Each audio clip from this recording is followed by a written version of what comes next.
G'day Sports by Fry fans, thank you for tuning in to another Fry's Fast 5. Got a big range of topics that I want to cover, so I'm going to dive right into it.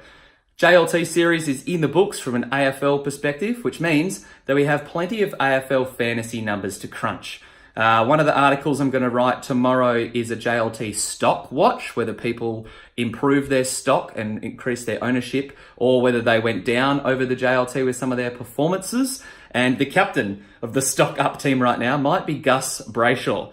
I kind of laughed when I saw that Matthew Richardson, the former Tiger great. I laughed when I saw that he tipped Gus Brayshaw to win the Brownlow, but it's hard to argue after the way he looked this preseason. Had 150 against Richmond in the first JLT game, and then had 139 fantasy points last week against Brisbane, or this weekend rather. So yeah, look, he is someone that definitely needs to be in your calculations. His ownership's jacked up to 21%. If you didn't have him in your team before the JLT, and you have guys like McRae, Cripps, Treloar, or whatever ahead of him, you don't have to completely rework your structure of your midfield to try and fit him in. However, I do think he has improved himself and he looks like a genuine jet right now.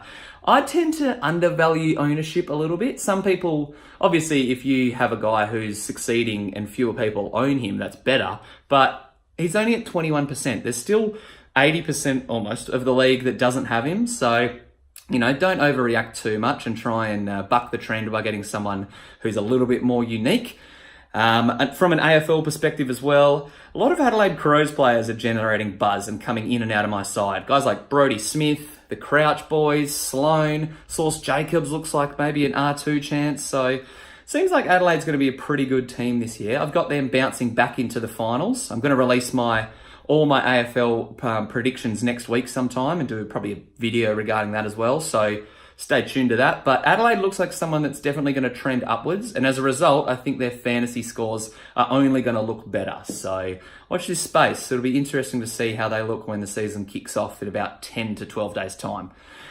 Just quickly, the next AFL article, apart from the JLT stock up down one I'm going to write, is looking at a few of the rookies and cash cows. I'm going to be doing my Dream Team Talk big cash cow article as well on their site, so you can check that out. But I'm going to do one on Sports by Fry, just looking at some guys in my team and guys that I will probably start with. Doesn't mean they're going to be the best ones. Usually you want to try and get all the best ones, obviously, but guys that just fit my structure and guys that I think are worth taking a punt on. So you can check that out in the coming days, and over the weekend I'm probably going to try and get that out. If things go according to plan though, that'll be out podcast, article, and video wise on about Thursday or Friday. But worst case scenario, it'll be out on the weekend. Another article I'm doing is my NBA MVP ladder and updated rankings. And there's 4 guys who I think can win the MVP right now. None of them are Golden State Warriors. And after the Warriors lost to the Suns, we have to kind of wonder, are they looking mortal? They're 4-5 now since the All-Star break. This would be the 5th straight year that they make the finals. It's a lot of basketball to be played over a long period of time. So fatigue is starting to set in. We saw it happen against the Cavs, my boys, in 2016 when they lost, gunning for 73-9 for the regular season record, kind of hampered them. So they're going to be smart. They're going to rest guys and make sure they're healthy, but they do look vulnerable. So watch this space. It'll be interesting to see how the Warriors ramp up before the playoffs start.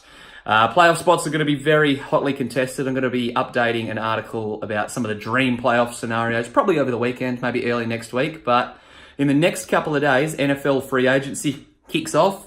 Going to be some big contracts handed out. Le'Veon Bell looks like he's going to chase a lot of money, so that's one to monitor. I'm going to do a best fit scenario for some of the top names in free agency. And before I go, Antonio Brown is now an Oakland Raider, which is very interesting. He dominated for the Steelers in the last, I don't know exactly, but I want to say 10 or so years. So he should be great in Oakland. Will be interesting to see what kind of success he can have personally. I think he's a bona fide top 2 or 3 wide receiver of all time. So it'll be interesting to see how his legacy plays out in Oakland and when he goes to Vegas. He's arguably now the face of their franchise. So that's going to do it from Fry's Fast 5. Thank you for tuning in. Make sure you hit up the website, sportsbyfry.com, for all those discussed articles, and follow me on your form of social media to keep up with the latest. Till next time, though. Peace.